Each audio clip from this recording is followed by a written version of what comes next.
শুভ সন্ধ্যা sir. আমার নাম MS Sreedharan. আমি একজন ব্যাংক অফিসার। আমার উপার্জনটা ব্যাংক থেকে, মানে ব্যাংকের আসল আয় বা সুদ থেকে। আমার কিছু মুসলিম বন্ধু আছে যারা খুবই নিয়ন্ত্রিত। এমনকি আমার বাসায় খাবার বা চা খাওয়া তারা মনে করে যে এটা ব্যাংকের আসল উপার্জন অর্থাৎ সুদের থেকে আসে। দয়া করে বলুন যে এই যে সুদ এবং কোরআন যা বলছে তা যদি একই হয়, তবে আধুনিক ব্যাংকগুলো যে চালু আছে এবং লেনদেন করে চলেছে, আসলে প্রশ্নটা ভালোভাবে আমি বলতে পারছি না। আমি দুঃখিত। আমি ব্যক্তিগতভাবে পেশাগত অনেক সমস্যায় আছি, মানে লেনদেন বা আমার মুসলিম বন্ধুদের সাথে টাকা পয়সা লেনদেন করা এসব বিষয় নিয়ে, কারণ তারা বলে এটা সুদের সাথে সংশ্লিষ্ট। দয়া করে বিস্তারিত বলবেন।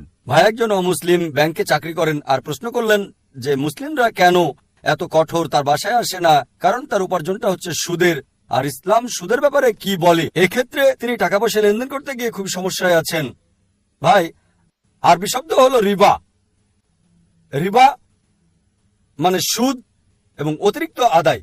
কিছু লোক মনে করে যে রিবা দিয়ে সুদ বোঝায় না, আসলে সুদ এবং অতিরিক্ত চার্জ দুটোই বোঝায়। সুদ মানে ডিকশনারি অনুযায়ী টাকা উপার্জন, টাকা ধার দেওয়ার মাধ্যমে। চক্রবৃদ্ধি মানে হলো অতিরিক্ত ধার্য করা সুদ, এবং চক্রবৃদ্ধির সুদ উভয়ই নিষিদ্ধ।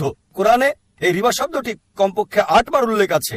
সূরা আল ইমরান 3 নম্বর অধ্যায় 130 নম্বর আয়াত, সূরা নিসা 4 নম্বর অধ্যায় 161 নম্বর আয়াত, সূরা বাকারা 2 নম্বর অধ্যায় 275 নম্বর আয়াত 3 বার, সূরা বাকারা 2 নম্বর অধ্যায় 276 নম্বর আয়াত, সূরা বাকারা 2 নম্বর অধ্যায় 278 ও 279 নম্বর আয়াত।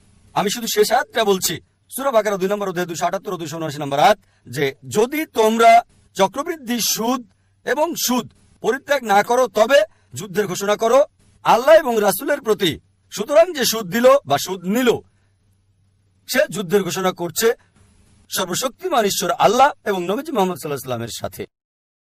এটা হচ্ছে ইসলাম ধর্মে বড় গুনাহগুলোর মধ্যে একটি, জঘন্য অপরাধের একটি। একটি হাদিসে আছে সুদের সর্বনিম্ন গুনাহ হচ্ছে জিনা করার সমান, মায়ের সাথে ব্যভিচারের সমান। এখন এর পেছনে যুক্তি কি? আমার ভিডিও ক্যাসেট দেখতে পারেন, সুদমুক্ত অর্থনীতি, কোরআন অনুযায়ী বিস্তারিত সেখানে বলা হয়েছে। যুক্তিতে যদি আপনাকে প্রমাণ দিতে হয় ইসলামের সুদ কেন হারাম, কয়েক ঘন্টা সময়ের দরকার হবে। এখন সম্ভব নয়, কিন্তু সংক্ষেপে বলতে গেলে কেন সুদ নিষিদ্ধ? কারণ এটা ধনীকে আরো ধনী করে এবং গরিবকে আরো গরিব করে। এছাড়াও অনেক ক্ষতিকারক দিক রয়েছে, যেমন আপনি জানেন 80 দশকে অধিকাংশ ব্যাংক জুয়ার কেন্দ্র প্রতিষ্ঠা করেছিল, মদের বার ইত্যাদি প্রতিষ্ঠা করেছিল। আর ইসলামে আমরা মুনাফা এবং ক্ষতি বন্টনে বিশ্বাস করি। এখন দেখুন, আপনি একজন ব্যাংকার, সবচেয়ে বেশি লোন পায় সবচেয়ে ভালো কোম্পানি। সুদ চালু করেছে, এই ব্যাংকিং ব্যবস্থা চালু করেছে রাজা পঞ্চম জর্জ। রাজা পঞ্চম জর্জ আসল দায়ী হচ্ছে সে। অতীতে এমনটা ছিল না, কিন্তু বর্তমানে ধনীরা আরো ধনী হচ্ছে। একজন দরিদ্র লোক লোন তুলতে গেলে তার জন্য খুবই কঠিন। দেখা হয় তার কি কি সম্পদ আছে, তার উপার্জন কত। এজন্য একজন দরিদ্রের পক্ষে লোন পাওয়া খুবই কঠিন।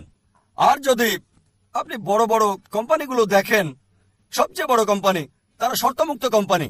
এজন্য এখন আমরা দেখছি স্টক তালিকা হচ্ছে। জানেন অনিল আম্বানি, তিনি রিলায়েন্স পাওয়ার চালু করেছেন। কতগুলো? 1.1 লাখ কোটি। যা প্রত্যাশা করেছিল তার চেয়ে শতগুণ বেশি পেয়েছে। কোন ব্যাংকই তাকে এত টাকা দিতে পারবে না। তিনি কি করেছিলেন? তিনি চালু করেছেন স্টক। স্টকটা কি? এটি ইসলামিক পদ্ধতি, লাভ লোকসান বন্টন, ঠিক? আর সুদ এটা হারাম, কারণ অনেক নেতিবাচক দিক আছে। ইসলামে মুনাফা এবং লোকসান সমবন্টনে বিশ্বাস করি। আপনি শেয়ার কিনেছেন, কোন কোম্পানির শেয়ার কিনলেন, যদি লাভ হয় আপনি লাভ পাবেন, যদি লোকসান হয় আপনাকে বহন করতে হবে। নির্দিষ্ট করা নাই 8%, 9%। অনেকে এইভাবে অনেক টাকা পায়। আর তারা যেটা করে তা হলো শেয়ার ছাড়ে।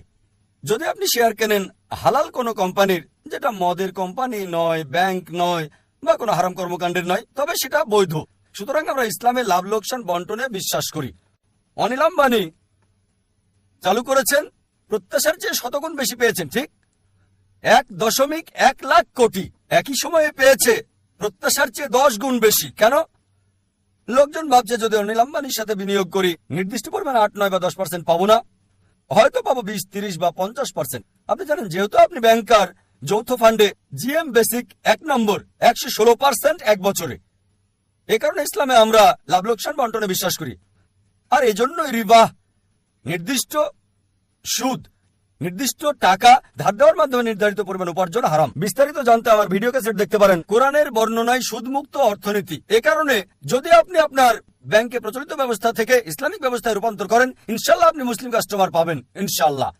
আর এখন ভারত সরকার, আরবিআই, অর্থমন্ত্রী পুরোপুরি ইসলামিক ব্যাংকের জন্য অনুমোদন দিচ্ছেন না, কিন্তু লোকজন তার কাছে যাচ্ছে। আমি নিজে মিস্টার চিদাম্বরমের সঙ্গে কথা বলেছি যখন তিনি সৌদি আরবে ছিলেন, আর খুবই সম্ভাবনা আছে মনমোহন সিং আমাদের প্রধানমন্ত্রী, তিনি আগে অর্থমন্ত্রী ছিলেন, অর্থনীতি ভালো বোঝেন, খুবই সম্ভাবনা রয়েছে ইনশাল্লাহ ইনশাল্লাহ তিনি প্রধানমন্ত্রীর সঙ্গে বিষয়টা পর্যালোচনা করেছেন মনমোহন সিং এবং অর্থমন্ত্রী মিস্টার চিদাম্বরম।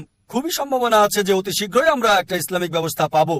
আর আপনি কোনো ইসলামিক ব্যাংক দেখে তাতে যুক্ত হন। এ কারণে আপনি দেখবেন সিটি ব্যাংক ইসলামিক ব্যাংকিং চালু করেছে, এইচএসবিসি ইসলামিক ব্যাংকিং চালু করেছে, অধিকাংশ আন্তর্জাতিক ব্যাংকেই ইসলামিক ব্যাংকিং চালু করেছে। কেন? কারণ তারা দেখেছে তারা অধিক মুনাফা পাবে এবং গ্রাহকদেরও বেশি মুনাফা দিতে পারবে। এটা ইসলামিক। সুতরাং যদি আমরা শরিয়া মানি, পবিত্র কোরআন এবং সহিহ হাদিস মানি, আপনি উপার্জন করতে পারবেন, অন্য কেউ সুযোগ করে দিতে পারবেন। আশা করি উত্তরটা পেয়েছেন।